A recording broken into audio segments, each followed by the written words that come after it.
ప్రభు యొక్క వాక్యాన్ని ప్రేమించు వారికి ఎంతో నెమ్మది కలుగుతుంది. ఆయన వాక్యాన్ని గైకొనేటువంటి వారికి అనేకమైన ఆశీర్వాదాలు అనుగ్రహింపబడతాయి. ప్రభు వాక్యాన్ని ప్రేమించుతున్నటువంటి మిమ్మలను ప్రభువు దీవించునగాక, తన మహిమ కొరకు నడిపించునగాక. యేసు ప్రభువారు కానా అను ఊరిలో నీళ్లను ద్రాక్షారసముగా మార్చి మొదటి అద్భుత కార్యాన్ని జరిగించారు. యోహాను సువార్త 2వ అధ్యాయము 1వ వచనం. యోదయకు వెళ్ళి చాలా పరిచర్య చేసిన తర్వాత గలిలయకు తిరిగి వెళ్ళినట్లుగా 4వ అధ్యాయము 2వ వచనములో మనం చూస్తున్నాం. సమరయ మార్గాన వెళ్ళుచు సమరయ స్త్రీతో ఆయన మాట్లాడినప్పుడు ఆ స్త్రీ యేసు ప్రభునందు విశ్వాసం ఉంచటం, గ్రామంలోనికి వెళ్ళి ఆయనే మెస్సయా అని సాక్ష్యము చెప్పుటను బట్టి అనేక మంది ఆయన యొద్దకు వచ్చి ఆయన రక్షకుడని, మెస్సయా అని వారు తెలుసుకొని ప్రభునందు విశ్వాసం ఉంచి రక్షింపబడటం జరిగింది. వారు అడిగినందువల్ల ఆయన 2 దినములు అక్కడ ఉండి గలిలయకు ప్రభు బయలుదేరినట్లుగా మనం వాక్యము ద్వారా తెలుసుకొనుచు ఉన్నాం. గలిలయను గూర్చి కొన్ని విషయాలు మనం తెలుసుకోవాలి. గలిలయను గూర్చి పాత నిబంధనలో ప్రస్తావింపబడినది.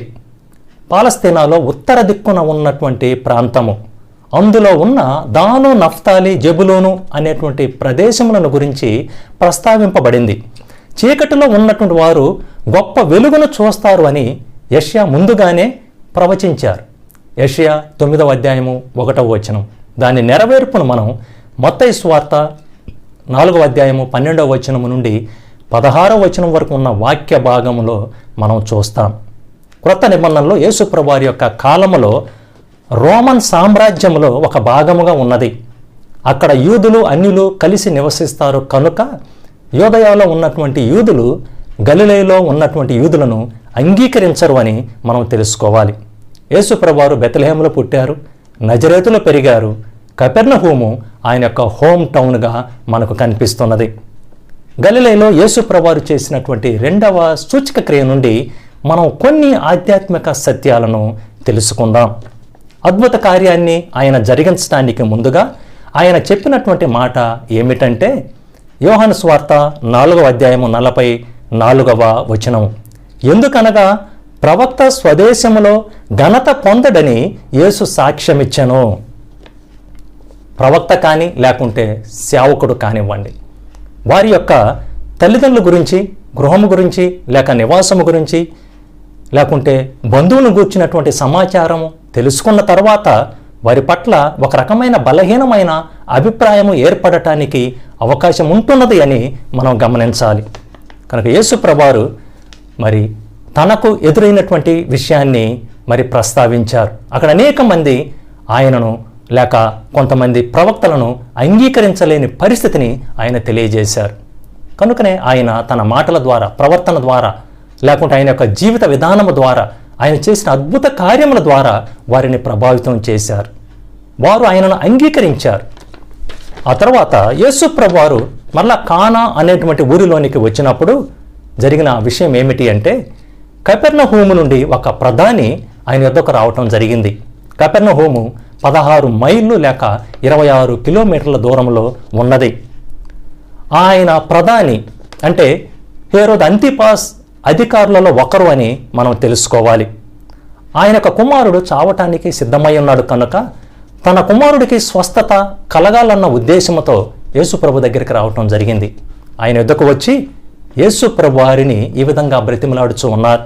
ప్రభువా, నా కుమారుడు చావటానికి సిద్ధమై ఉన్నాడు కనుక నీవు వచ్చి నా కుమారుని స్వస్థపరచుము అని వేడుకున్నారు. అంతేకాకుండా నా కుమారుడు చనిపోకముందు రమ్మని వేడుకున్నారు. అతనిలో చాలా విశ్వాసం ఉన్నట్లుగా కనిపిస్తున్నాడు, కానీ విశ్వాస బలహీనత ఉన్నట్లుగా యేసు ప్రభువారు గుర్తించారు. అందుకే యేసు ప్రభువారు చెప్పినటువంటి మాట ఏమిటి అంటే అక్కడ ఉన్నటువంటి వారందరికీ లేక తనకు కూడా ఒక పాఠాన్ని నేర్పించటానికై మీరు సూచక క్రియలను, మహత్కార్యములను చూడకుండా మీరెంత మాత్రమును నమ్మరని యేసు ప్రభువారు చెప్పటం జరిగింది. అంటే సూచక క్రియలు, మహత్కార్యాలు కనపడితేనే వారు నమ్మేటువంటి ప్రజలుగా ఉన్నారు అని మనం గమనించాలి. అతని యొక్క విశ్వాస పరిస్థితి యేసు ప్రభువారికి తెలుసు. మరియా లాజరు విషయమై ప్రభువుతో చెప్పినటువంటి మాటను మనం గమనించినట్లయితే ఆమె ఈ విధంగా చెప్పి ఉన్నది, ప్రభువా, నీవిక్కడ ఉండిన ఎడల నా సహోదరుడు చావకుండుననెను. యోహాను సువార్త 11వ అధ్యాయము 32వ వచనం. అంటే చనిపోయిన తరువాత ఇక క్రీస్తు తిరిగి లేపగలడన్నటువంటి నమ్మకము మరియకు లేదు అని మనం గ్రహించాలి. అంతేకాకుండా మార్త చెప్పినటువంటి మాట ఏమిటి అంటే, ప్రభా వాసన కొట్టును అని ప్రభుతో చెప్పారు. అంటే ఇక ఆల్రెడీ చనిపోయారు, ఇక శరీరం అనేటువంటిది వాసన వస్తుంది అంటే యేసుప్రభు వారు అక్కడికి వచ్చారు కాబట్టి ఇక ఆయన తిరిగి లేపుతారు అన్నటువంటి నమ్మకము మార్తకు కూడా లేదు.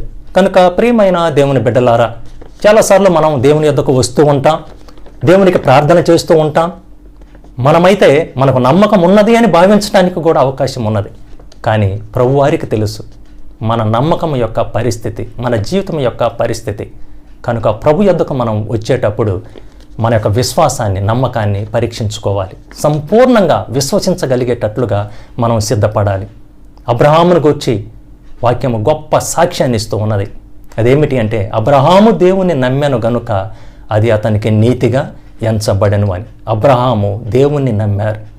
ఆయన మాట ఇచ్చి దాన్ని నెరవేర్చటం వారని, లేకుంటే ఆయనకు అసాధ్యమైనది ఏదీ లేదని, ఆయన దేనినైనా చేయటానికి సామర్థ్యం కలిగి ఉన్నారు అని అబ్రహాము దేవుణ్ణి నమ్మారు, ఆయన వ్యక్తిత్వాన్ని నమ్మారు, ఆయన యొక్క క్యారెక్టర్ను నమ్మారు. కాబట్టి ఆ విధంగా మనం ప్రభువునందు విశ్వాసాన్ని కలిగి ఉందాం. ప్రియమైన దేవుని బిడ్డలారా, రెండవ విషయం ఏమిటి అంటే, మనకు ఏమి కావాలో ప్రభువుకు తెలియజేయాలి. ప్రభు తనకిష్టమైనటువంటి పద్ధతిలో పని చేస్తారు. మనం ఆశించిన రీతిగా కొన్నిసార్లు పని చేయకపోవచ్చు, కానీ మనకు అవసరమైన దానిని ఖచ్చితంగా ప్రభు అనుగ్రహిస్తారని మనం నమ్మాలి. 4వ అధ్యాయం 47వ వచనంలో ఆయన వచ్చి అతన్ని స్వస్థపరచాలని ఆ ప్రధాని కోరుకున్నారు. కానీ ప్రభువారు వెళ్ళారా అంటే ఆయన వెళ్ళలేదు.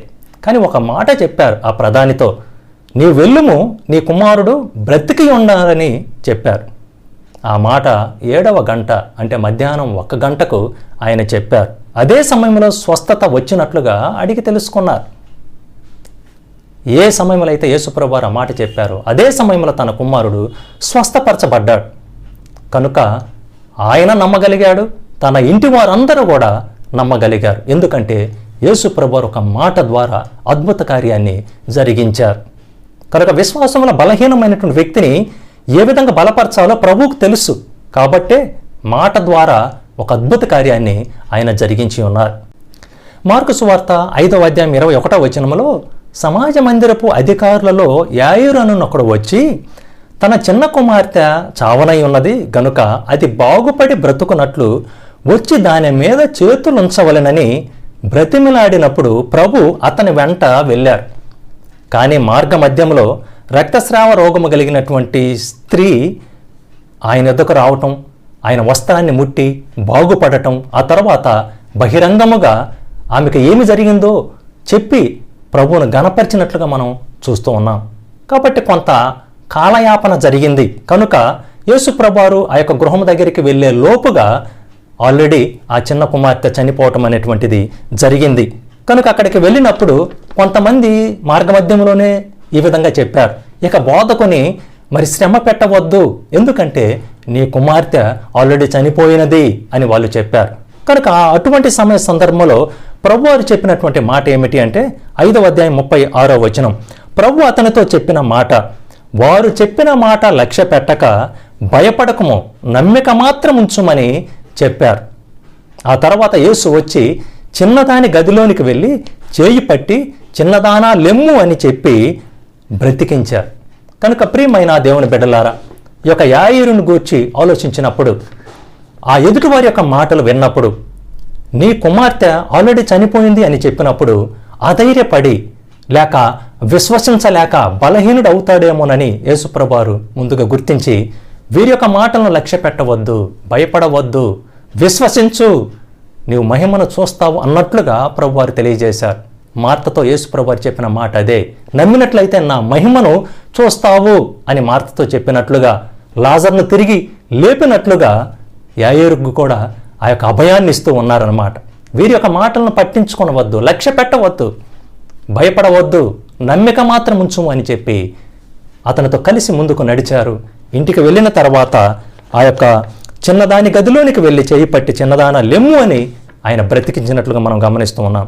ఇక్కడ ప్రభు పనిచేసినటువంటి విధానం వేరే, అదేవిధంగా ప్రధాని విషయంలో ప్రభు పనిచేసినటువంటి విధానం వేరే. కనుక ప్రియమైన దేవుని బిడ్డలారా, మనకు ఏది అవసరమో దానిని ప్రభువుకు తెలియచేసినప్పుడు ప్రభు మన పక్షంగా కార్యాలను జరిగిస్తారు.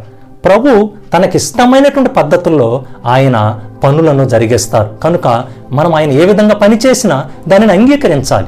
కానీ మనకు అవసరమైనది ఏమిటి అంటే విశ్వాసము, నమ్మకము. అబ్రహాము వలె దేవుని నమ్మగలగాలి, అబ్రహాము వలె విశ్వసించగలగాలి. ఆయన దేనినైనా చేయటానికి సామర్థ్యము కలిగి ఉన్నారు అని మనం ఎప్పుడైతే విశ్వసిస్తామో, ప్రభు పైన ఆధారపడతామో, ఖచ్చితంగా మన జీవితాల్లో అద్భుత కార్యాలని మనం చూడగలుగుతాం. నీకేదైనా అవసరమైతే ప్రభువుకు దాన్ని తెలియచేయి. ప్రభు నీ ప్రార్థనను ఆలకిస్తారు. విశ్వసించు, అధైర్యపడక దేవుని పైన ఆధారపడు. ప్రభు గొప్పగా నీ పక్షంగా కార్యాలను జరిగిస్తారు. కాబట్టి అటువంటి విశ్వసించి అద్భుత కార్యాన్ని చూసేటువంటి కృపా భాగ్యాన్ని ప్రభు మనకందరికీ అనుగ్రహించునుగాక. ఆమేన్.